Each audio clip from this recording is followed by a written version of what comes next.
Hey, it's Said, and today I'll show you how to fix fast charging not working on Samsung Galaxy Z Fold 8.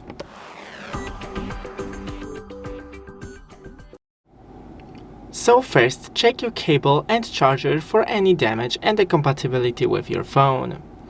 Also, you can clean the charging port that it is right here on the bottom.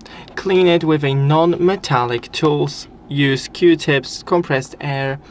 Just don't use any metallic tools because you may damage the port.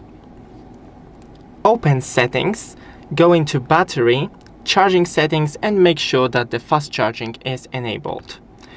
And you can also restart your phone. Thanks for watching, don't forget to leave a like and see you in the next one.